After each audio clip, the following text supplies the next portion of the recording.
As portas são abertas do mundo natural para o mundo espiritual por decisão do homem. O mundo espiritual é legal, ele não é místico como as pessoas pensam. E a maldição é um ato de Deus. A maldição não é um ato do diabo. Deus diz, eu amaldiçoarei os que te amaldiçoarem, quando ele fala para Abraão.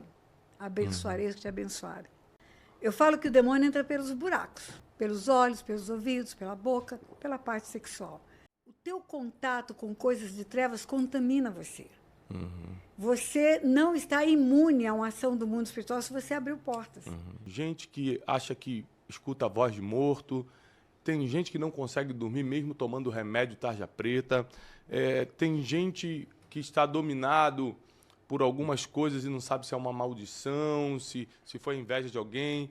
Trabalho de feitiçaria pega em você a cura certa quando se trata de mundo espiritual. Então, O livro de Jó é uma referência do mundo espiritual entrando no mundo natural para causar morte, roubo e destruição. No livro de Jó conta que, por permissão de Deus, o príncipe das trevas, Satanás, matou os filhos de Jó, destruiu as finanças de Jó e adoeceu Jó. E é possível acontecer isso. O mundo espiritual pode ser conectado com o mundo natural, sim, porque o homem é um espírito. O homem é um espírito. O homem tem uma alma, está dentro de um corpo, mas ele é um espírito, tem um tripé. Corpo, alma e espírito. O que somos, na verdade, a nossa essência é espiritual. Por isso que a Bíblia diz que quando o homem morre, o corpo volta para o pó e o espírito volta para Deus que o deu. De onde ele veio é para onde ele vai. O destino é a origem dele. Ele é um espírito que temporariamente está andando dentro de um corpo com uma porção chamada alma para relacionar no mundo horizontal, com famílias, com aprendizados, com os cursos, com o intelecto, com as emoções. Mas o que ele é, a essência dele é um espírito. Então, tudo pode influenciar esse homem, porque o mundo espiritual influencia espíritos. E os espíritos influenciam o mundo espiritual. E a maior dificuldade, talvez, que as pessoas tenham, Tiago, para compreender, é que as portas são abertas do mundo natural para o mundo espiritual por decisão do homem. Opa, isso é muito importante. O mundo espiritual é legal, ele não é místico como as pessoas pensam. Ele funciona legal no sentido jurídico. De leis, funciona dentro de leis. Então, por exemplo, quando Deus cria o homem, coloca na terra para dominar, a terra é mundo natural. Terra não é mundo espiritual. Para dominar, ele dá o direito de governo para o homem. Lá em Gênesis 1:26, também disse, Deus, façamos o homem conforme a nossa imagem, a nossa semelhança. Presta atenção, língua portuguesa, nossa, é plural. Pai, Filho e Espírito Santo juntos, fazendo o homem para governar na terra. E Deus deu ao homem domínio. Domínio é governo, é gestão. E é como um pai que entrega uma casa para um filho morar. A escritura, o registro de imóveis está no nome do pai. Ele é o dono. Vai no cartório, está lá tudo em nome do papai, mas o papai deixa o filho morar. Esse filho tem domínio dessa casa. O papai entrega a casa e não fala, você só pode receber fulano ou ciclano na sua casa. Você só pode receber quem eu quiser que você receba. Ele dá liberdade ao homem de escolha. Abrir a porta para quem ele quiser. E o mundo natural conecta-se com o mundo espiritual através de portas. Eu, para entrar nesse estúdio, teve que abrir uma porta ali. E eu entrei porque a porta foi aberta, senão eu não entraria. Quando Deus fala para Caim, lá no começo da criação, Caim já tinha intenção de matar o irmão. O pecado jaz à porta, a ti te cumpre dominá-lo. Mostra que o mal entra por uma porta. Quando no livro de Apocalipse, Jesus fala, eis que estou à porta e bato. Se você abrir, é você quem vai abrir. Eu entrarei. E entrarei na sua casa. O projeto de Deus é família, é casa. Cearei contigo. Então, o homem abre portas para a luz ou para trevas. Ele pensa que as coisas acontecem por sorte ou por azar. Não existe isso no mundo espiritual. Bom explicar. Não existe sorte e azar no mundo espiritual. Existem dois reinos, ou o império das trevas e o reino da luz. No império das trevas governa Satanás, que mata, rouba e destrói. No reino da luz governa Jesus, que dá vida e vida em abundância. Ele fala, o ladrão não vem senão somente para matar, roubar e destruir, mas eu vim para que tenham vida e tenham em abundância. Quando o homem abre a porta para o ladrão, ele entra para roubar. E é o homem que abre. E como é que abre a porta? Pecado. A palavra é pecado. E o que é pecado? Vamos definir esse negócio. Vamos. Define o que é pecado, porque muita gente está escutando a Pecado gente... é você fazer o que Deus disse para não fazer. Ou você não fazer o que Deus disse para você fazer.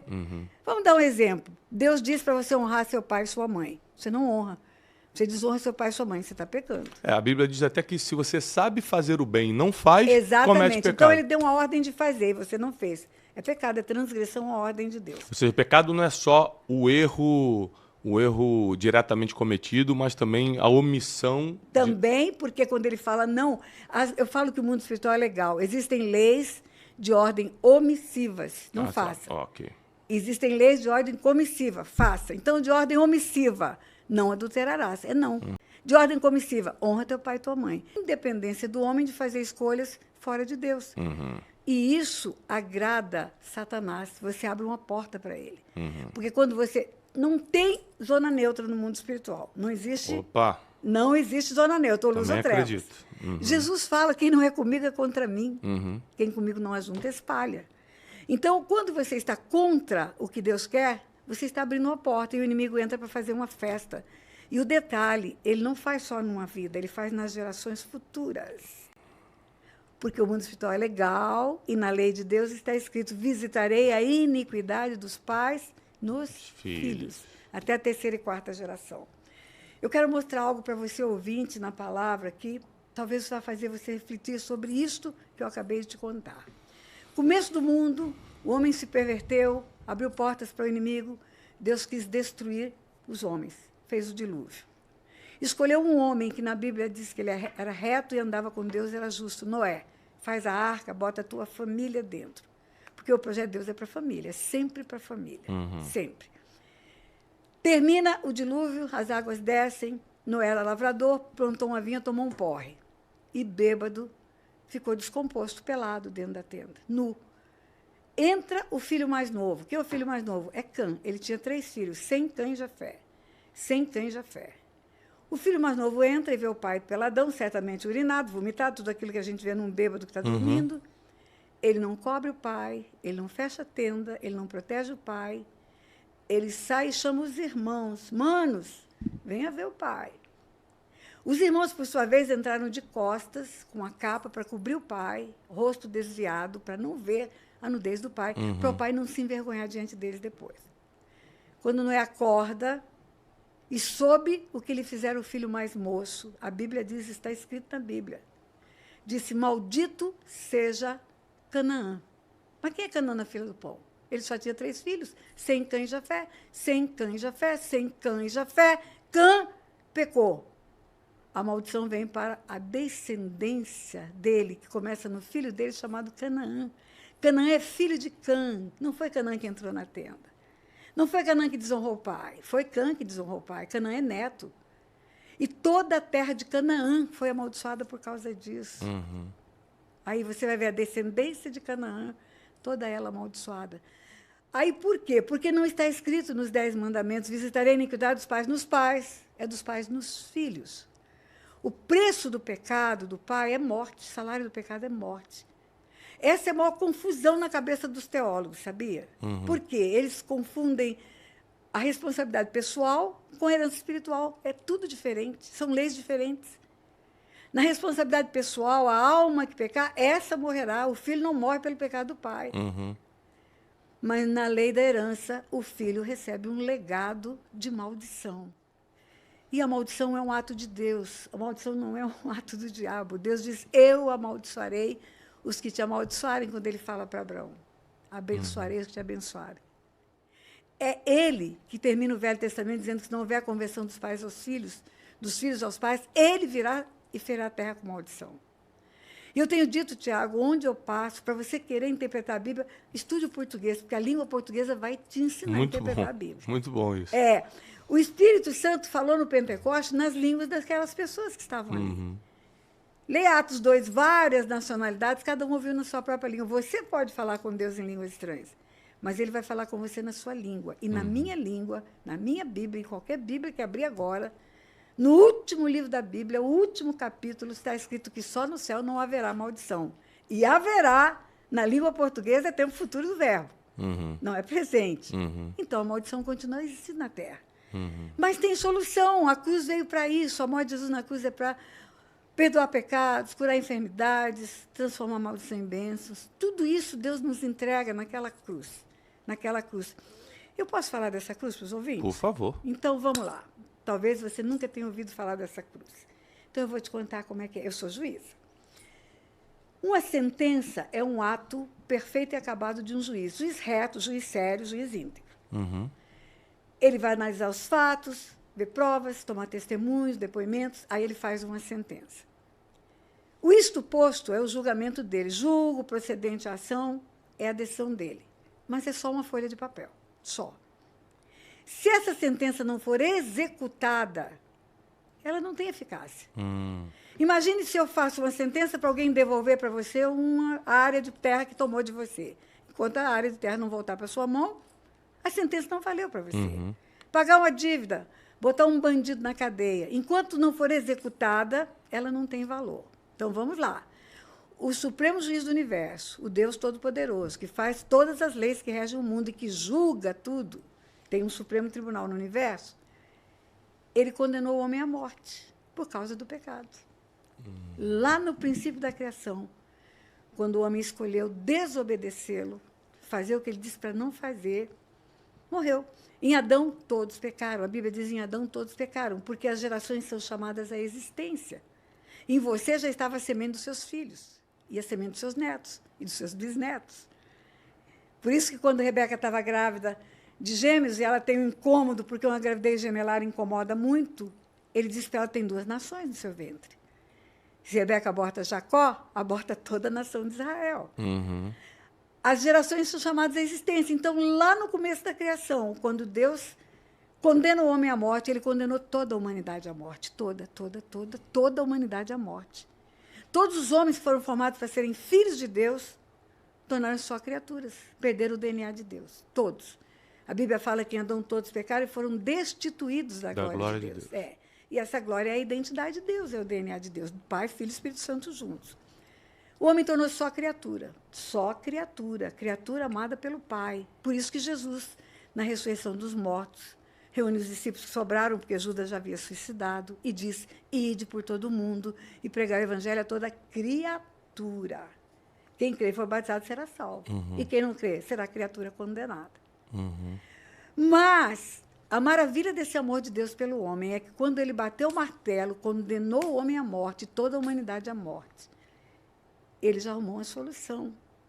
Ele arrumou um substituto para executar, para não precisar executar o homem. A cruz é a execução da sentença que matou toda a humanidade. Jesus foi para aquela cruz para eu e você não irmos. A sentença que mata o homem teve execução. E a execução foi na cruz. E um juiz não pode botar 2 homens na câmara de gás pelo mesmo crime. Uau. Ou Jesus morre por você, ou você morre por você. E a salvação do homem é por Jesus. Ele tem que receber Jesus. Ele é o único caminho que vai levar ao Pai, vai levar a voltar a ser filho de Deus. Por isso ele fala, eu sou o caminho, o artigo masculino definido singular, não é um. Eu sou o caminho, a verdade e a vida. Ninguém vem ao Pai senão por mim. Naquela cruz, a sentença de morte foi cumprida? Foi. Foi eficaz a sentença? Foi. Só que eu fui substituída por alguém que riscou a minha dívida. É como se eu estivesse indo para a forca ou indo para a decapitação e ele entrasse na minha frente e falasse, pode sair, eu morro no teu lugar. Por isso, só Jesus salva. Assista o filme do Mel Gibson, Paixão de Cristo, porque Deus usa tudo. Usa cavalo, mula, Hollywood, usa tudo. É verdade. Para contar a verdade que ele quer contar. Quem que está na filme. cruz? Quem que está naquela cruz? Quem? Quem que está naquela cruz? Nenhum dos líderes, dos ícones das religiões estão lá. Só ele. Só ele salva. Só ele é o caminho que leva ao Pai.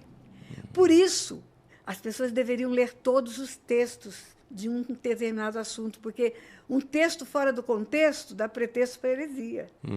Aí, Deus amou o mundo de tal maneira, que enviou o seu Filho unigênito, para que todo aquele que nele crê não pereça, mas tenha a vida eterna. Sabe de cor e salteado, bota no carro, bota no espelho, continua a ler o texto. Ele veio para salvar o mundo, não para julgar, porque o mundo já está julgado, está escrito. Já está julgado. Aí, como que termina João 3, versículo 36? Quem crê no Filho tem a vida eterna. Quem não crê, quem é rebelde contra o Filho, sobre ele permanece. Permanecer é continuar. Língua portuguesa. Permanece a ira de Deus, a justiça de Deus. Ou eu recebo Jesus, recebo o sacrifício dele, recebo essa dádiva que Deus dá para a humanidade, não condenar o homem à morte, mas condenar o seu próprio Filho, que porque tinha em si a dualidade de ser Deus e homem ao mesmo tempo, porque se fosse Deus, na cruz não doeria nada. Ele tinha que vir como homem, vir em carne, nascer de mulher, ter sangue, ter carne, ter alma para sofrer. Quando Jesus chora no Getsêmani, ele fala, minha alma está triste até a morte. Deus deu a ele a tridimensionalidade do homem, corpo, alma e espírito, para ir para a cruz, para ser humilhado, para sofrer pela humilhação, para ser rejeitado, para sofrer tudo que o homem sofre, para poder substituir o homem. E aí ele morre pelo homem e ele fala, recebe a minha morte para você viver eternamente.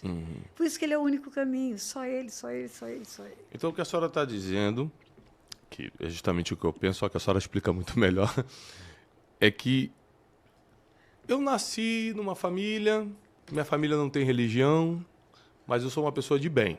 Não roubo, não engano, não tiro dinheiro de ninguém, não sou um mentiroso e tal. Tem muita gente assim. Muita gente sim. Ou seja, não sou religioso, mas também não faço mal. Ainda assim, já estou condenado porque eu estou dentro deste mundo que já está sentenciado. Já. Ok. E somente se eu reconhecer no meu coração e confessar com a minha boca que esse sacrifício da cruz foi a substituição da sua morte. Pela minha condenação, por causa do mundo. Ele foi executado no meu lugar. Só dessa forma eu passo para o outro lado, que é o lado da salvação, dos salvos. Sim. E nesse lado aqui, eu tenho uma proteção espiritual contra maldição, ataques demoníacos ou qualquer outra coisa. Vou te responder, é muito mais amplo, a resposta é muito mais ampla. Vou começar pelo princípio da sua fala. A Bíblia conta a história de um homem chamado Cornélio, livro de Atos. Atos dos Apóstolos é o começo da igreja, a igreja primitiva. Esse homem era bom, era piedoso, orava dava esmola, mas não conhecia Jesus. E porque ele buscava Deus com sinceridade de coração, Deus dá uma mensagem espiritual para ele. Avisa ele que tinha um moço chamado Pedro, em outra cidade, chamada Jope, que ia falar a verdade para ele. E qual era a verdade? Jesus. Você precisa entregar a sua vida para Jesus para você ser salvo. Muito bom. Porque só a tua bondade não te salva. Não Por isso que existem religiões que, equivocadamente, Tiago acha que boas obras vão salvar o homem. A fé sem obras é morta. Eu tenho que fazer boas obras, porque se eu fui salva, eu tenho espírito, eu tenho que demonstrar isso pela minha bondade. Eu demonstro pelas obras, mas não são as obras que me salvam. Não. Tem um vídeo meu no meu... Posso fazer propaganda? Por favor, à vontade. Tem um vídeo meu no meu canal do YouTube, meu canal Tânia Tereza Oficial, Tereza com Z. Isso. Sigam lá, gente. Me sigam. Não se omita, diga a verdade. Eu conto a história da minha mãe era espírita. Anos e anos e anos, acreditando que boas obras levaria ela para a vida eterna. E eu conto detalhe por detalhe de toda a argumentação que eu tive com ela para entender o equívoco que é isso, né? Que a boa obra é que salva, que a boa obra é que salva. Então, primeira parte, a Bíblia fala desse homem que era bom, piedoso, orava de contínuo, dava esmola, mas não conhecia Jesus, precisava conhecer para ter salvação. Quando você recebe a salvação, que você recebe Jesus como teu Senhor, ele passa a governar a tua vida e você começa a ter alguns privilégios no mundo espiritual. Por exemplo, você de cara já recebe o Espírito Santo. Se você estava incorporado por um espírito imundo, você agora vai ser incorporado pelo Espírito Santo. Porque a Bíblia fala, porque vós sois filhos, Deus enviou ao vosso coração o Espírito do Filho, que clama, Abba, Pai. Você se torna um filho de Deus. Você tem um nome escrito no livro da vida, que significa você vai descascar a primeira morte, mas você vai ressuscitar e vai viver eternamente com Deus. Por séculos e séculos e séculos e séculos. Você já não tem mais a segunda morte. E o que é a segunda morte? Inferno, é o nome dela. É só ler a Bíblia para entender os últimos capítulos de Apocalipse. Mas a cruz não te dá só salvação. A cruz te dá um pacote completo. É como um depósito bancário. Tudo que Jesus conquistou na cruz é direito nosso, é nossa herança. Lá tem cura da alma, lá tem restauração de relacionamentos, lá tem libertação espiritual. E lá tem rompimento de maldição. Na cruz, ele fez-se pecador no nosso lugar, foi condenado pelo nosso pecado. Na cruz, ele fez-se enfermo pelas nossas doenças. Ele fez-se maldito pelas nossas maldições. Ele pagou todo o preço.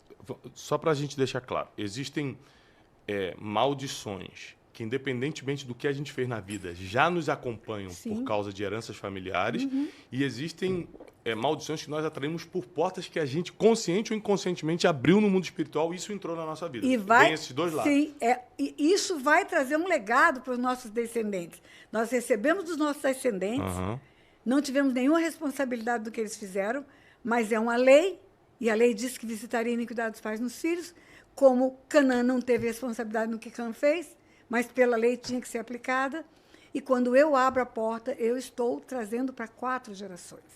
Por isso é importante compreender sobre esse assunto, porque você não só se livra do que recebeu, como não entrega o que é ruim para as gerações futuras.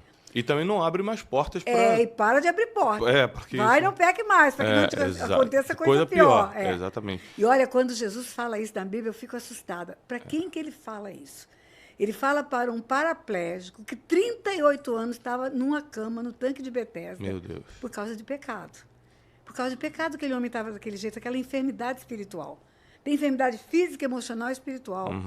Aí, enquanto aquele homem na sinagoga fala, vai, não peques mais, para que não te suceda coisa pior. Eu falo, meu Deus, pior do que ser tetraplégico, 38 anos? Pois é. Sabe por que é pior? Eu vou te contar. Porque Jesus fala da estratégia de Satanás. Quando um demônio sai... Falta 7. 7 piores, está escrito 7 piores. Meu Deus. E o estado da pessoa fica pior. Então, estava ruim, vai ficar pior. A gente não está fazendo esse podcast para te colocar medo, não. É só para abrir teus olhos para a realidade. Até porque, às vezes, a realidade assusta mesmo. Até porque Deus fala que o povo perece por falta de conhecimento.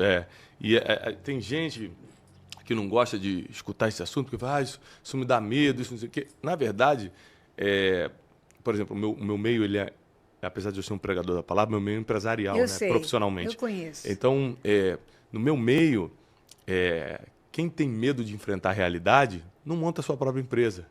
Quem tem medo de saber o que é um imposto, o que é um processo trabalhista, o que não sei o quê, nunca vai ser empresário. Então, a pessoa que está no meio empreendedor, ela não tem medo, ela não tem medo de enfrentar a realidade. Me conta como é de verdade, assim, eu vou enfrentar. A gente no mundo espiritual quer viver sem conhecer a realidade. E deixa eu falar para os empresários que te seguem. Existem muitos empresários que não conseguem prosperar, mesmo usando todas as ferramentas que todos os outros estão usando e prosperando, porque tem um legado geracional. Eu acredito nisso. De prejuízo de terceiros, pelos pais, pelos avós, pelos bisavós. E aí ele não consegue subir com a sua empresa. Ele também precisa compreender as heranças, ele também precisa confessar os pecados geracionais. Só tem um meio, Tiago, de romper heranças. É na cruz, é arrependimento e confissão. Não tem outro jeito. E não é injustiça. As pessoas falam injusto, não fui eu, foi meu pai. Não, não é injusto. Se for bênção, você quer herança? E porque é maldição você não quer? É herança do mesmo jeito.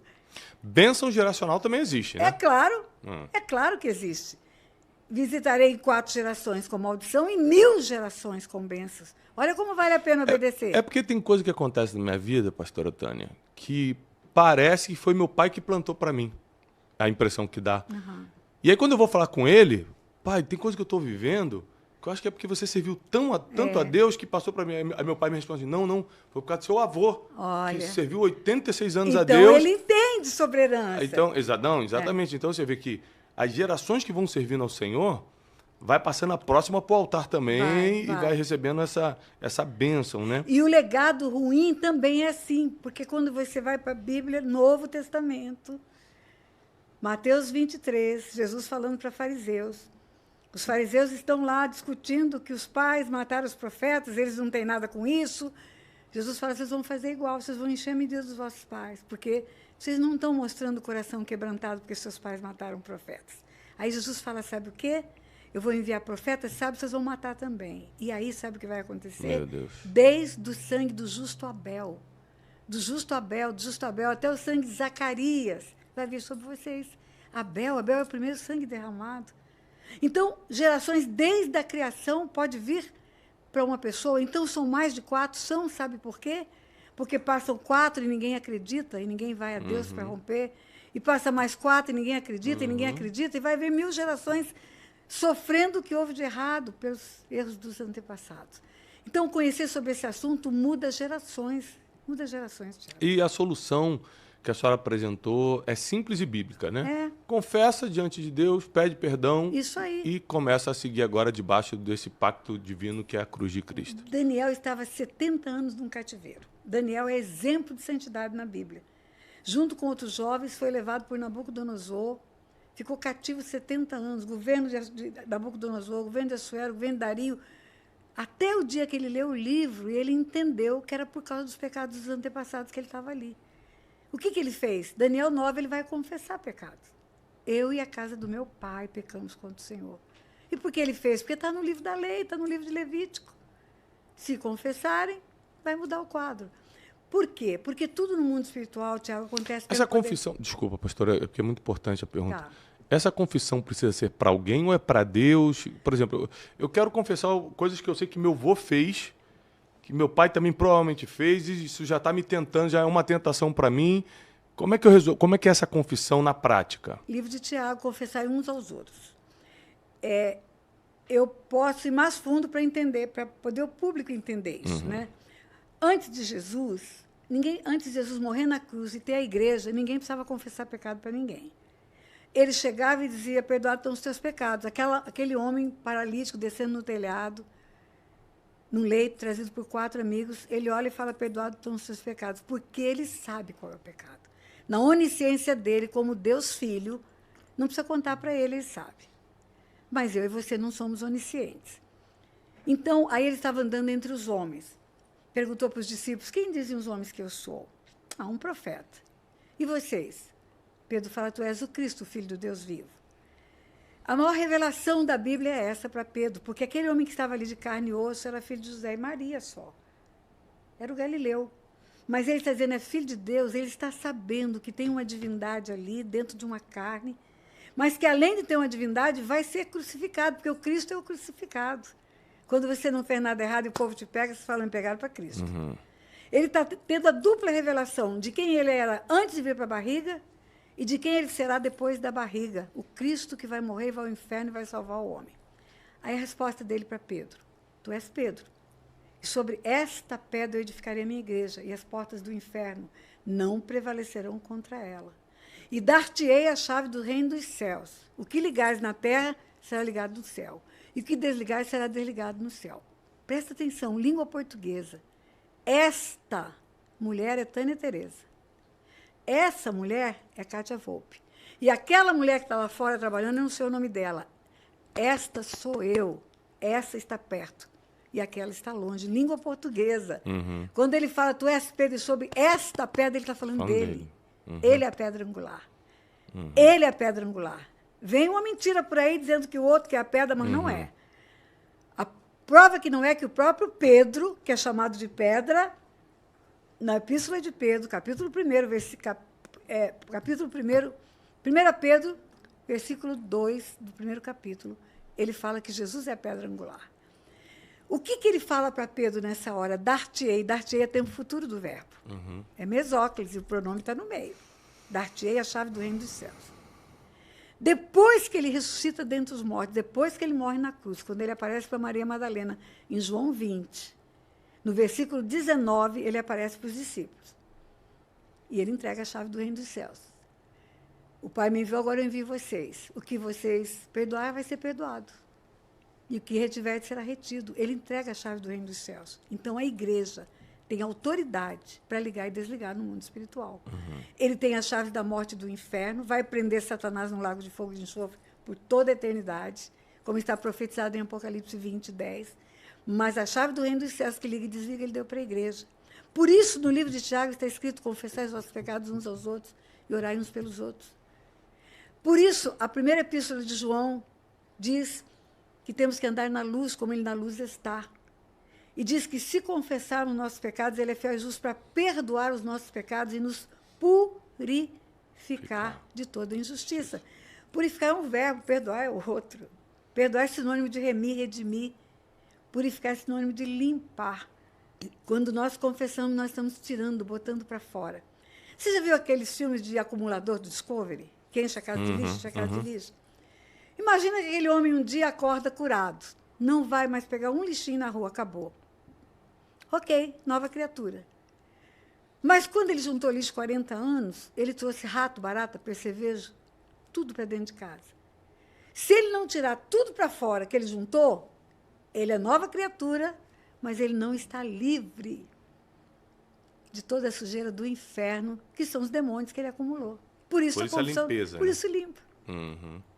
Você pesca um peixe, ele está fresquinho, bonitinho, põe sobre a mesa da cozinha, que legal. Se você não limpa, quanto tempo depois ele está podre? Entendi. A confissão limpa, purifica. Amém. Agora, o Wesley tem pergunta? Sim. Pastora, é possível vencer um vício com oração? Sim. Por exemplo, tinha um homem, família dele do sul do país, conta que o copo que ele bebia, desde a sua infância, grosso, aquele copo mesmo, né? Estava na cozinha, lá no sul, e nós atendendo esse moço, estávamos atendendo ele no processo de cura e libertação, rompendo maldições, ele confessando pecados, no estado de São Paulo. Na hora que oramos com ele, o copo que ele bebia cachaça há 30 anos rachou no meio, dividiu 2 bandas de copo. E caiu. E aquele moço nunca mais bebeu. Nunca mais bebeu. Porque era um espírito de vício familiar que acompanhava. Os pais tiveram alambique, os pais enriqueceram vendendo cachaça, os pais destruíram famílias e famílias e famílias pelo uso da cachaça, casamentos destruídos, pessoas que morrem nas estradas. Não é uma brincadeira a história, não é? E os espíritos do vício, ora atua de um jeito, ora atua de outro jeito. Vício de jogo. Vício... Que hoje está na moda o vício de jogo. É isso aí. Está na moda, as pessoas estão sofrendo com isso, hein? As pessoas estão sofrendo. E famílias e famílias e famílias pedindo ajuda, viu, filho? Famílias e famílias. Pedindo oração, pedindo oração. Eu digo, mande seus filhos para a libertação. Então, é real. Eu estou falando do que é real, do que eu vivo. Amém. A gente começou no início do podcast brincando, né, com o negócio de filme de terror e não sei o quê. Quais são as coisas mais simples que as pessoas acham que são comuns, mas na verdade são portas espirituais para o inimigo entrar? Um filme de terror, por exemplo. Seria isso? Eu vou usar uma expressão que pode parecer chula, mas não é. É para assustar. Eu falo que o demônio entra pelos buracos. Pelos olhos, pelos ouvidos, pela boca, pela parte sexual. O teu contato com coisas de trevas contamina você. Você não está imune a uma ação do mundo espiritual se você abriu portas. Entendeu? Então, procure ver o que é bom para a sua alma, procure ver o que é bom para o seu espírito, edifica a sua vida. Eu me lembro que uma vez eu fui a uma igreja no norte do país para ministrar, e o pastor estava preocupado, porque a líder da intercessão só escutavam as músicas que não eram boas, que tinham mensagens que eram espirituais malignas. E ele falava para ela, não escuta isso, escuta louvor, escuta coisas que edificam. E ela não ouvia, e aí eu fui ministrar e falou, pastora, fala com ela, fala com ela. Quem sabe ela escuta a senhora, é outra mulher. Eu falei, pastor, o senhor disse que já falou tanto, por que ela vai escutar eu, que nem sou pastora dela? Não, mas a senhora tem um jeitinho, combinado. Marcou um agendamento no gabinete. Quando eu cheguei na igreja, que eu entrei no gabinete, ela estava sentadinha. Ela olhou para mim, ela falou, já sei. Meu pastor pediu para a senhora me influenciar e me convencer que eu não devo escutar o que eu escuto. Falei, não, querida, eu não vou fazer isso. Eu vou só te dar um desafio. Você vai escutar uma semana só louvor. E aí você vai fazer uma oração no fim da semana. Você vai dizer, Deus, o espírito que influencia a produção dessa música, o senhor pode tocar em mim com ele e deixar ele agir na minha vida nessa semana inteirinha que vai começar hoje. Terceira semana, você vai escutar só essas coisas que você escuta e que o seu pastor está dizendo que não são boas. Aí você vai fazer a mesma oração. Deus, que os espíritos que influenciam isso que eu escuto e que o meu pastor condena, possa agir livremente na minha vida nessa semana que começa hoje. Você entendeu, querida? Primeira semana, louvor. Segunda semana, quem inspirou o louvor, o espírito ou o mundo espiritual que está produzindo louvor vem agir. Terceira semana, só coisa que desagrada o coração de Deus. Quarta semana, tudo que desagrada o coração de Deus pode agir. Ela falou, a senhora acha que eu sou louca? Eu falei, não, você é safada, você sabe que você está errada. Você sabe o que você está procurando. Música, por exemplo, Tiago, eu não sou radical, eu sou uma mulher completamente sarada, mas eu sei que existem tambores que batem para chamar demônios. E quem já andou por lá sabe. Tem a batida certa, tem o tom certo. Não é inofensivo uma música. Então, tudo aquilo que entra no nosso espírito, entra na nossa mente, nos contamina, sim. Como tudo que entra no corpo contamina. O homem é um espírito, tem uma alma e está dentro de um corpo. E tem que tratar adequadamente as 3 partes. Eu apresentei aqui a minha médica, coisas físicas eu tenho que tratar fisicamente. E espirituais, espiritualmente. O que eu coloco dentro de mim? O que eu enfio no meu cálice, no meu corpo? Tudo isso é importante, não é? E a Bíblia diz que você tem que apresentar corpo, alma e espírito, ou espírito, alma e corpo íntegros. Diante de Deus, né? É uma obrigação nossa, é uma dádiva de Deus. Eu estou às vésperas de 80 anos, daqui 3 anos eu farei 80. Daqui 3 anos meu esposo fará 90. Por que você acha que a gente tem esse vigor físico de viajar num ano 186 mil quilômetros pregando a palavra? Porque a gente cuida do corpo. Porque a gente come bem, porque a gente se trata quando precisa. Do jeito que cuidamos do nosso corpo, temos que cuidar do espírito. O que eu vou dar para o meu corpo? Proteína, vitamina. O que eu vou dar para o meu espírito? Sujeira? Não. Eu vou ser seletiva em tudo na minha vida. Mas como a pessoa busca... É porque falando assim, parece que é só uma questão de decisão assim e acabou. Mas as pessoas não têm força. Elas estão escutando a gente agora e falam assim, tá bom, mas como é que eu paro de ver o que eu vejo, de escutar o que eu escuto, de fazer o que eu faço? Onde é que eu vou encontrar essa força? É na oração? Ela vai pedir a Deus. Deus vai se fazer presente. Deus é o maior interessado. Deus é o maior interessado. Cornélio estava lá na casa dele. E ele manda Pedro na casa de Cornélio. O eunuco ia para a Etiópia. Ele manda Filipe para a estrada que liga Jerusalém a Gaza para pregar para o eunuco. Ele é o maior interessado. Quando ele vê um coração sincero, se a pessoa quiser mesmo. Se alguém que está ouvindo agora falar, olha, Deus... Eu quero mesmo largar. Eu quero largar. E essa mulher está dizendo isso. Se isso é verdade, pode fazer chegar até mim alguém que vai me dar a mão para eu sair desse buraco que eu estou. Ele vai fazer, Tiago. Amém. Ele vai fazer. É nisso que a gente crê também.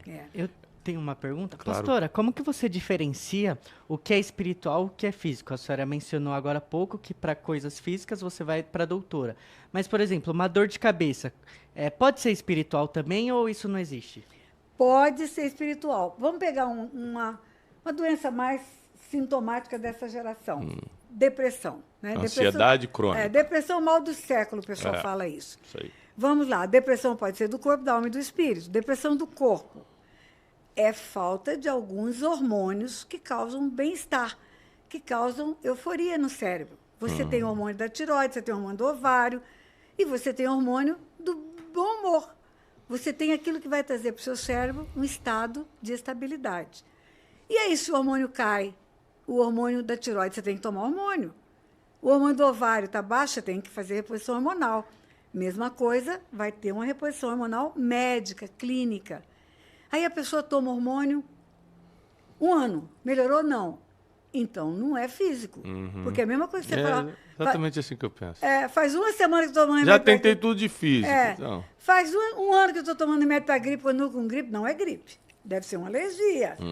Aí eu vou para a segunda parte. A alma tem depressão que é reativa. É uma reação de não conseguir voltar no lugar anterior, a resiliência, depois de um sofrimento. Você tem um limite para sofrer e voltar, sofrer e voltar, sofrer e voltar, enterra um filho, chora, chora, chora, mas se levanta. Mas vai que essa pessoa teve uma queda atrás da outra, veio o Covid, matou todo mundo na família, mal ela se levanta, ela fica doente de novo. Depressão emocional. É reativa, é uma reação que eu não consigo vencer. E crente pode ter depressão reativa? Crente pode. Elias teve. Elias entrou embaixo de um zimbro e queria morrer. Porque 3 anos e meio passando por batalhas, batalhas, batalhas, exílio, perseguição. Aí eu pergunto para a pessoa, você teve algum problema muito sério na sua vida? Teve alguma perda muito grande? Um casamento que acabou? Uma empresa que quebrou? Uma doença que levou filhos? A pessoa fala que eu me lembro, não. Então, não é da alma, porque ninguém esquece que enterrou um filho e quebrou uma empresa. Aí eu venho para a terceira parte. Se não é física, não é emocional, é espiritual. Só pode ser espiritual. Espiritual são espíritos de morte. Depois que tem derramamento de sangue numa família, seja por aborto, seja por homicídio, seja por violência doméstica, seja por maus tratos de escravos, espíritos de morte podem agir nessa família. E uma das causas é a depressão. Agora, a depressão física e a depressão emocional não levam ao suicídio. Os sintomas são iguaizinhos à depressão espiritual, mas a depressão espiritual leva ao suicídio. Porque a finalidade desse espírito de morte é levar a pessoa até a morte. Então, primeira coisa que você tem que fazer é conversar com a pessoa, para saber essas histórias. Está tomando remédio? Teve perdas? Se não está, se está tomando remédio, já não tem nada que funcione. Se não teve perda, já vai logo tratar da parte espiritual. Eu tenho um caso que eu atendi recentemente de um grande empreendedor do país. Me procurou e falou assim: Bruno, eu não estou conseguindo dormir. Eu falei: cara, às vezes você está fazendo esporte, tá? Ele falou: eu jogo tênis de manhã, 6 horas da manhã, corro não sei quantos quilômetros na esteira. Eu falei: então, não é físico. Eu falei: você já foi num psiquiatra para ver? Ele falou assim: cara, eu tomo litros de Rivotril. E não dorme? Ele falou: não durmo. Eu falei: então é espiritual. Manda ele pro Silk. Manda para lá. Eu falei: então é espiritual. E realmente o problema era espiritual. Ou seja, você tentou naturalmente, tentou emocionalmente, não resolveu, só pode ser espiritual. Só pode ser, é a terceira dimensão, que na verdade é a primeira, não é? É a primeira. Hoje, o que uma pessoa que está começando agora a conhecer a Bíblia, está começando a conhecer o mundo espiritual, o que ela tem que ler na Bíblia? O que a senhora aconselha ela a estudar? Os evangelhos, comece pelo evangelho de Mateus, Marcos, Lucas, João, vai entender alguma coisa do mundo espiritual. Por exemplo, vai entender que Jesus ficou escondido espiritualmente até o dia do batismo. Que no batismo veio o cumprimento da profecia de Isaías 61, o Espírito veio como pomba ou como um rasante de pomba. O pai falou: esse é o meu filho. A partir dali, ele foi levado ao deserto. Só a partir dali, ele pôde encontrar-se com o diabo. Por quê? Porque só os filhos de Deus têm autoridade para encontrar-se com o diabo e não serem massacrados. Por isso que o diabo falava sempre: bem sei que és o filho de Deus. Essa era a palavra do diabo para ele o tempo todo, não é? Então, vai conhecer os princípios de retidão, vai conhecer os princípios de família e vai saber que algumas coisas que ouviu eram mentiras, né? Vai vendo a verdade. A Bíblia fala: e conhecereis a verdade vos libertará. Agora, Tiago, eu quero aproveitar para dizer algo muito sério. A mentira é muito parecida com a verdade. Ninguém vai fazer a introdução de uma nota falsa para você de R$500, porque não existe a nota verdadeira de R$500. Ela vai ser sempre muito parecida com a verdade. E como que eu vou saber o que é a verdade? É pela prática, pela experiência, por conhecer a palavra. Antes de eu fazer o concurso para juíza, eu fui do Banco Central do Brasil 12 anos. No Banco Central tem um meio circulante onde distribui a moeda. A moeda é fabricada na Casa da Moeda. E um dia, numa reunião, sentei do lado do líder, do chefe do departamento do meio circulante. Estava vendo uma profusão de notas falsas no país, uma falsificação novíssima que estava saindo, e eu falei: você deve ter muito trabalho, né? Porque acabou de ter um tipo de falsificação, aí vem outra, daqui a pouco vem outra, em pessoas já tinta, é a laser, é digital, cada hora é uma coisa. Ele falou: não, doutora, eu não estudo a falsa, eu só sei tudo sobre a verdadeira. Quando eu pego na falsa, eu sei que ela não é a verdadeira. Ela não tem. Não importa a tecnologia. Não importa, ela não tem os sinais da verdade. Sabe por quê, Tiago? Porque quando o anjo foi expulso do céu, que era anjo de luz, e que tornou-se Satanás, ele foi expulso porque ele queria ser Deus. E ele continua querendo ser Deus. E ele inventa religiões, ele inventa seitas onde ele é o Deus. E você só vai saber identificar o falso do verdadeiro se conhecer a verdade. Isso é lindo demais. Então, só fica esse conselho, gente. Mateus, Marcos, Lucas e João, os 4 evangelhos, são a biografia de Jesus, para você entender a vida, o ministério, o trabalho de Jesus, a motivação pelo qual ele veio ao mundo.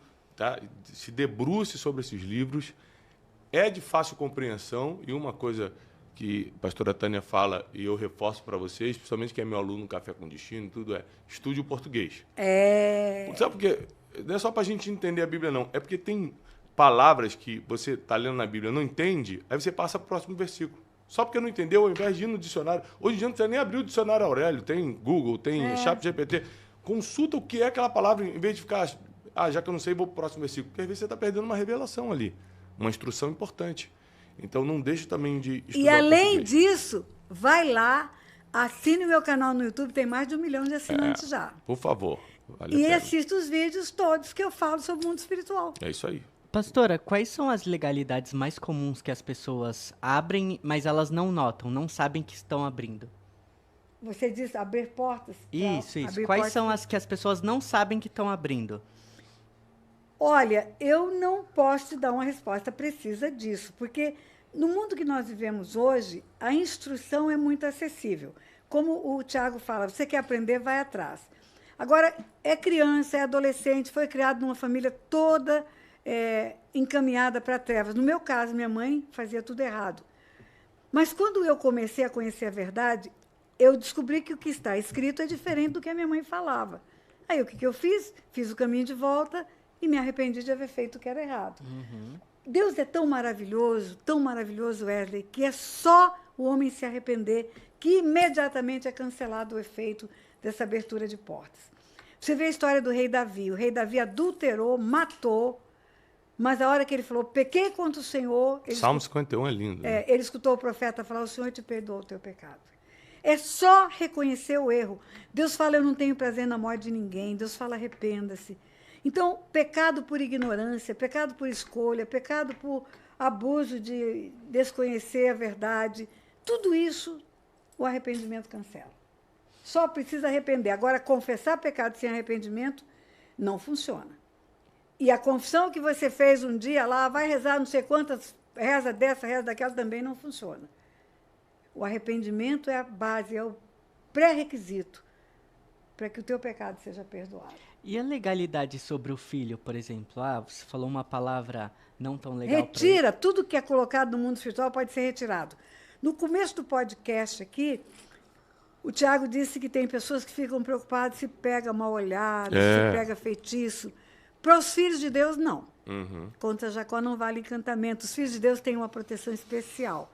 Porque na hora que eles se convertem, eles têm uma guarda angelical que faz o cerco para que o inimigo não chegue. Uhum.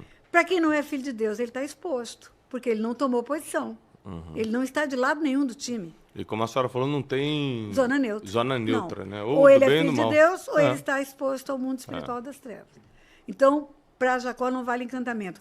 Tem uma história na Bíblia, Tiago, que é muito interessante, como tem muitas pessoas que conhecem a Bíblia, que estão ouvindo também. Uhum. Eu desafio vocês a lerem a história de Balaão. Balaque e Balaão. Isso, me abençoa com mais água. Balaque e Balaão. O povo de Deus derrotou o Egito. O povo de Deus veio marchando, já tinha derrotado 2 reis e estava chegando no lugar onde o rei Balaque governava. E Balaque sabia que aquele povo vencia não era na força do braço. Havia algo sobrenatural. Eu falo de outro mundo. Uhum. Era uma força extraordinária, sobrenatural, que dava vitória para aquele povo. Aí o que Balaque faz? Manda chamar Balaão. Balaão amaldiçoou esse povo. Eu vou pagar você. Pagou uma fortuna para Balaão. Mandou homens importantes trazer Balaão. Amaldiçoou do lado de cá.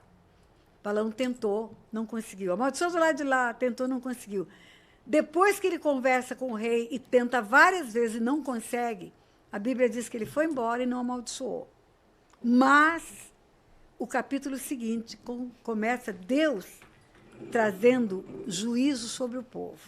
Aí você pergunta, por que veio o juízo de Deus se Balaão não conseguiu amaldiçoar o povo? Por que veio o juízo de Deus?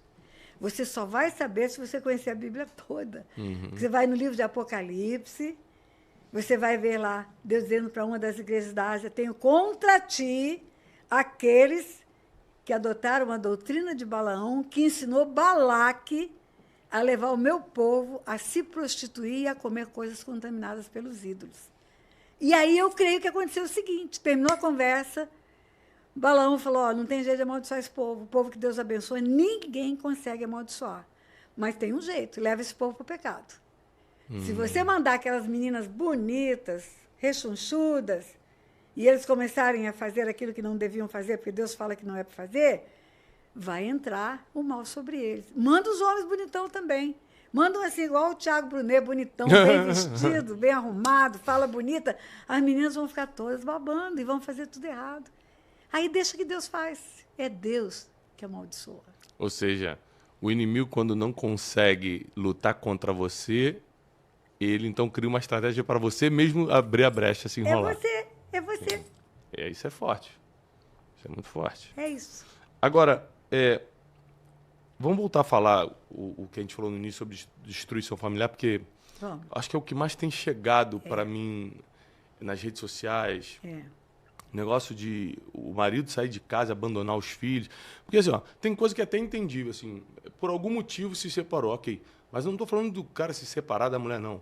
Estou dizendo ele abandonar a família inteira, sumir com outra pessoa e acabou, abandonar tudo. Essa estratégia de destruição familiar, como a senhora falou, na Bíblia tudo se trata de família, e eu concordo. Eu concordo com isso. Essa estratégia ela entra por onde? Geralmente é pelo que o marido está vendo, porque geralmente a estatística mostra que a destruição vem pelo homem, geralmente. É muito difícil, acontece, é claro, vir pela mulher ou por um filho. Sempre vem pelo cabeça da casa, né? E geralmente, qual é o tipo de pensamento ou de espírito que entra nessa pessoa para trazer a destruição familiar? É muito longo o assunto. Não, eu vou tentar resumir sobre vários ângulos. A família é criada por Deus, foi criada por Deus. Quando Deus cria a família, é no começo da criação. O homem foi feito um ser só, macho e fêmea, num único ser. Gênesis 5. No dia que Deus formou o homem, a sua imagem e semelhança o formou, macho e fêmea o formou e deu a eles o nome de Adão. Aqui está Adão. É um ser único. Adão olhava em volta, procurava um correspondente do outro sexo, não tinha porque estava dentro dele. Um dia Deus fez cair pesado sono sobre Adão, abriu seu peito e tirou uma parte. Estava dentro dele. Devolveu, e ele que recebeu de volta, disse: ossos dos meus ossos é carne da minha carne. Ele falou. Mas ele prossegue: deixará o homem, seu pai e sua mãe, unir-se à sua mulher, e serão os dois, uma só carne. Não foi mais ele quem falou, porque ele não sabe o que é pai, não sabe o que é mãe, ele só conhece o pó da terra e Deus. É a primeira profecia bíblica, é sobre família. Adão é o primeiro profeta da Bíblia. E a primeira profecia é sobre família. E esse homem foi criado por Deus com uma importância tão grande, Tiago, tão grande, tão grande, tão grande. Dentro dele sai a família, sai a esposa, ele é o protetor da família, ele é o guardião da família. Dele saem todos os sexos da humanidade. O homem é XY, a mulher é XX. Nasce menino porque do homem vem o cromossomo para nascer menino. A importância desse homem para Deus é tão grande que Deus o colocou como cabeça. Dá ele uma responsabilidade de ser o guardião da família, o líder da família, guardar o jardim. E o homem negligencia esse papel e o inimigo entra no jardim. Outro dia eu pensei, pelas mensagens que recebo de mulher chorando, meu marido só fica em joguinho, agora é joguinho, compra joguinho. Meu marido virou um menino, pastor, um menino, eu não consigo mais ver nele o meu protetor, meu guardião. Aí eu pensei, meu Deus, joguinho, menino, é a geração playboy. Não é playboy porque tem iate, não é playboy porque é rico, é playboy porque é play de jogo e boy de menino. Deixou de cumprir o papel de protetor, de guardião, de referência, de orar pelos filhos, de ser o valente da família. É muito importante algo que você faz. Levar os homens a tomarem uma posição. Quando eles tomam uma posição, o inimigo pode até entrar no jardim. A mulher conversou com a serpente entrou no jardim, mas quando ela fala para o marido, a serpente me levou a desobedecer. O que ele tinha que dizer? Me mostra onde está, que eu vou pisar na cabeça dela, porque eu vou guardar a minha família. Eu vou proteger a minha família, não é?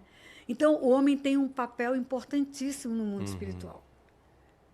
Ele tem o papel de ser a cobertura. Se o teto está furado, vai chover dentro. Quando você trata de pessoas que sofreram abuso sexual, aparece muita gente no Silk, olha, é quase que invariavelmente sofreram abuso porque a paternidade estava errada. A gente recebe muitos relatos assim também. É isso. Muitos relatos. Pastora, e se eu tenho uma mulher, tem uma família e o homem foi embora? Como que ela pode suprir esse papel dentro de casa? De orar? É a mesma coisa, não é? Eu aconselho as mulheres fazerem toda a cobertura dos filhos, assumirem essa cobertura e não jogarem os pais contra os filhos. Elas dizerem para os filhos, olha, não deu certo comigo, nós erramos em muitas coisas, ou fizemos escolhas erradas, mas ele é teu pai. E você vai produzir na sua vida a filiação de honra ao teu pai, porque é assim que você vai ser abençoado. É isso que eu aconselho.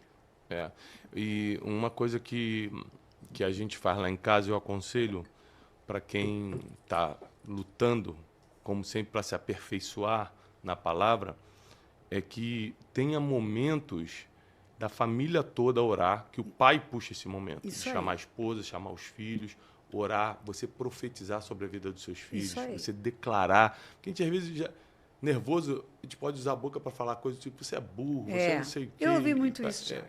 Então, assim, corta essas palavras da tua vida e começa a usar a tua boca para abençoar tua esposa, teus filhos.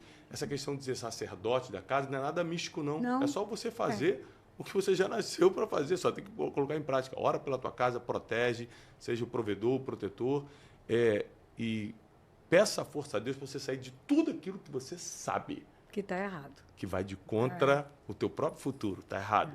Então, peça a força a Deus. E Deus é tão misericordioso, gente. Por favor, você que escuta a gente, Deus é tão misericordioso que não importa o que aconteceu até aqui. Não.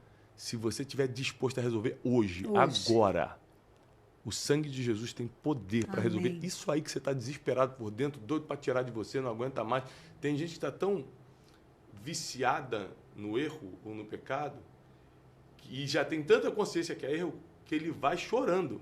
O vício leva para ele para o mesmo lugar, mas ele vai chorando. Ele está cativo, ele está cativo. Então, exatamente. Mas você tem como se libertar através do sangue de Jesus, da confissão, do arrependimento. Isso é uma coisa muito importante, tem que ser pregada, tem que ser ensinada. Graças a Deus pela vida da pastora Tânia Tereza. Wesley, hoje você está cheio de perguntas, hein? Estou bastante perguntas hoje. Meu Deus, mais uma. Pastora, fala um pouco para a gente sobre a autoridade espiritual. O que é de fato? É um cargo? Como que você consegue essa autoridade? Você pode perder essa autoridade? Todos os filhos de Deus têm autoridade espiritual. Todos. Quando Jesus fala, depois de ressurreto, para os 11 discípulos, porque já havia morrido Judas pelo suicídio, e fala, ide por todo mundo pregar o evangelho a toda criatura, quem crê e for batizado será salvo, quem não crê será condenado. E ele fala, e estes sinais acompanharão aqueles que creem. Qual é o primeiro sinal? Autoridade espiritual. Acaba de se converter, acaba de entregar a vida para Jesus, já tem autoridade espiritual. Já tem autoridade para fazer o inferno recuar.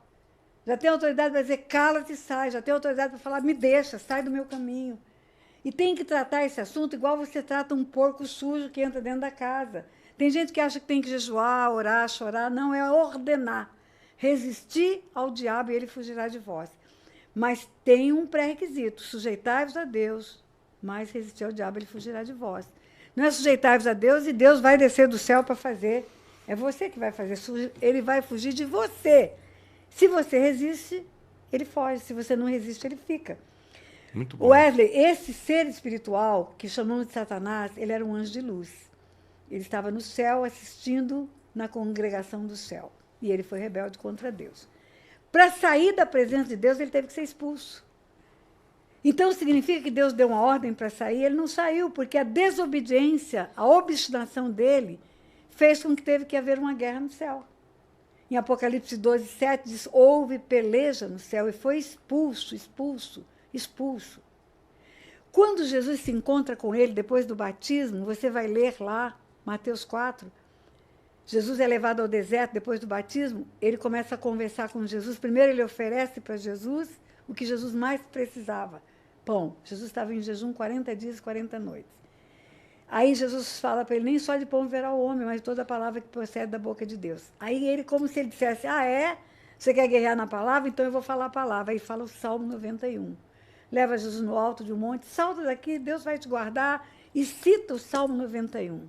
Jesus responde na palavra de novo. Aí ele tenta oferecer a Jesus os reinos do mundo, porque são dele.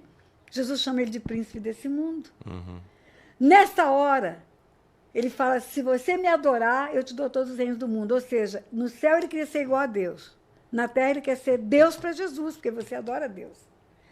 Jesus fala, retira-te. Só a hora que Jesus fala, retira-te, que dá uma ordem, é que ele sai. Então, do céu, ele não saiu sem guerra. Da presença de Jesus, ele não saiu sem ser expulso. Por que que você acha que da casa daquela senhorinha que não está expulsando, ele vai sair? Por isso Jesus deu autoridade. Entendeu? Ele só sai quando ele for mandado embora. Tem esse vídeo, Autoridade Espiritual, que tem no meu canal, conta a história da minha família. Anos e anos e anos de crente. Anos e anos, Tiago. Eu me converti com 14 anos.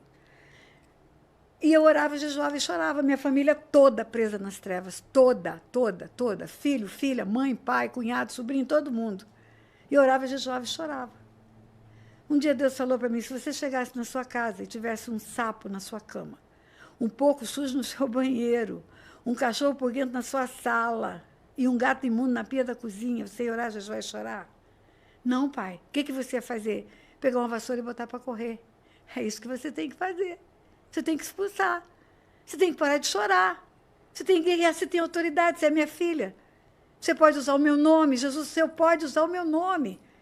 Ah, é? Então tá. Agora eu chegava, botava o pé na varanda, Satanás vai saindo porque eu estou chegando, não cabe nós dois aqui em casa, e um vai ter que sair, vai ter que ser você. Esse foi um dos maiores presentes que Deus nos deu, né? Foi. Deixar usar o nome de Jesus Foi.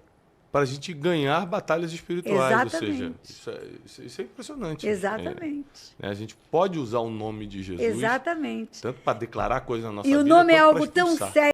Imagina, Jesus deixa usar o nome dele. Olha que grandeza. Tem algo mais que eu possa fazer, além de ter passado pelo processo de conversão e me afastar do que é mal? Tem algo mais que eu possa fazer para blindar mais minha casa, para manter meus filhos na presença de Deus, para que nenhum intento de Satanás se cumpra na minha vida? Ou já está resolvido? Sim. Há um equívoco na interpretação de um texto da segunda epístola de Paulo aos Coríntios: quem está em Cristo é nova criatura, coisas velhas já passaram, tudo se fez novo. Esse texto é usado para dizer que acabaram-se todos os problemas, que não haverá mais nada para acontecer. Mas estar em Cristo é ter nascido de novo, é escolher o caminho novo. Você entra por um caminho de vida, você estava num caminho de morte.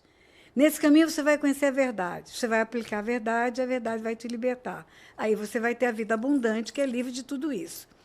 Se estar em Cristo fosse estar limpo, Jesus não diria em João 15, eu sou a videira verdadeira, meu pai é agricultor, todo ramo que está em mim, meu pai limpa. É o único lugar de ser limpo em Cristo. Você em Cristo vai poder usar todas as ferramentas que Jesus te dá para se limpar. Eu gosto muito da carta aos Efésios. A carta aos Efésios é um manual de guerra. Deus me ensina muito, muito sobre o mundo espiritual na carta aos Efésios. Apóstolo Paulo não andou com Jesus, não viu Jesus em carne. Apóstolo Paulo viu Jesus ressurreto, glorificado. Mas o chamado de Paulo é para ser libertador. Eu te envio para arrancar as pessoas das trevas para a luz, do poder de Satanás para o poder de Deus. Os outros foram chamados para serem pescadores de homens. Paulo para ser libertador. Por isso ele é o único que fala de principados, potestades, dominador desse mundo tenebroso, de mundo espiritual. E na carta aos Efésios, ele explica exatamente o que é ser nova criatura. Aquele que mentia não mente mais. Aquele que adulterava não adultera mais. Vai fazer tudo do jeito que Deus mandou. Aí fica blindado. Amém. Então, uma coisa também que a gente ensina bastante é a importância de você conhecer a palavra. Porque a palavra limpa e a palavra protege. Né? Então, a fé vem pelo ouvir e ouvir a palavra. Então, quanto mais você ler a palavra, mais blindado, protegido, mais conhecimento você tem para saber o que fazer quando acontece alguma situação de mundo espiritual. E talvez muita gente que esteja assistindo a gente agora não tenha ainda encontrado o caminho, mas já sabe que é Jesus. Eu quero fazer um apelo, que a gente não costuma fazer nesse podcast. Glória a Deus. Mas um apelo para aqueles que querem deletar, renunciar esse passado e que querem entregar sua vida para Jesus, sabendo que Ele é o único caminho para uma vida eterna, o único que pode perdoar pecados. Nenhuma outra filosofia, nenhum outro homem promete perdão de pecados. É só Jesus Cristo, não tem outro caminho para resolver nossos problemas, principalmente os espirituais, tudo isso que a gente tratou todo esse momento, em todo esse tempo aqui. Só Jesus, não tem outro caminho. Eu já estudei, eu já viajei o mundo todo, pastora. Eu estudo de tudo, desde sempre.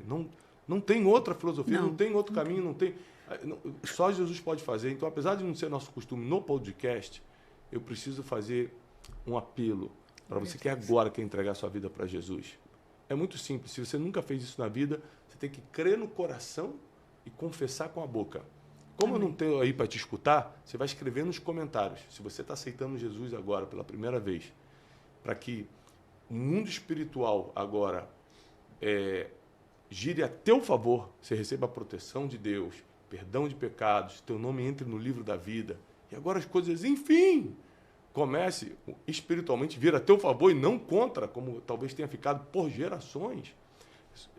Além de crer no seu coração, confessa com a boca, escreve nos comentários aí. Amém. Eu aceito Jesus Cristo como Senhor e Salvador. Só escrever, eu aceito Salvador. Procure uma igreja, procure um lugar para você congregar, para você escutar da fé, para você conhecer pessoas que têm outras experiências que vão te ensinar o caminho, né? Não deixa de escutar, usar a internet a teu favor. Para de ver e escutar coisas que só inflamam as coisas da carne, os seus próprios desejos. Começa a ver coisas que vão levar o teu coração para perto de Deus, e com isso, teus problemas vão ter solução. Os teus problemas não vão parar, só que eles vão ter solução. Você vai ter um parceiro para resolver problemas. Exatamente. Eu quero dar uma palavra. Amém. Se você fez essa entrega, se você escreveu, se você está falando que recebe, nós concordamos com você. Amém. Quando concordamos na terra, liga no céu e pedimos a Deus que escreva o seu nome no livro da vida. Amém. E dê anjos para trabalharem a teu favor. E apague o teu nome dos registros das trevas do inferno. Amém. Terminar, apesar de também não ser nosso costume, terminar esse podcast orando por você.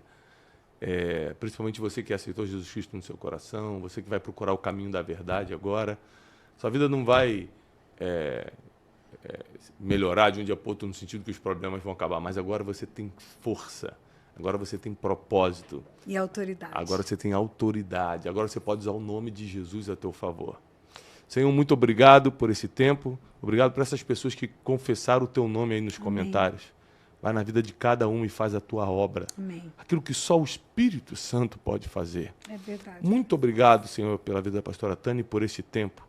Abençoa nossas vidas e nos fortalece nessa caminhada para que possamos ajudar o máximo de pessoas a conhecer a única pessoa que importa de verdade, que é Jesus Cristo. Amém. Muito obrigado, te agradecemos. Salva essas almas, essas pessoas. Amém. Te pedimos isso em nome de Jesus.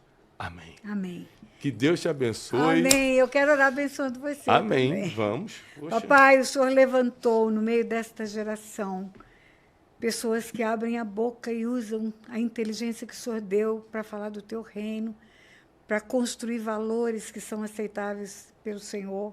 E aqui está à minha frente um deles, teu filho, papai, teu filho tem influenciado vidas, e eu peço ao Senhor que continue abençoando da maneira como tem sido.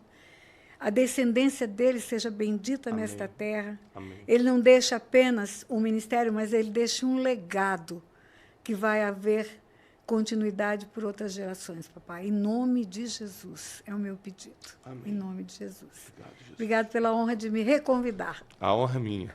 Muito obrigado por vir. Obrigado vocês por nos assistirem, por estarem aqui conosco.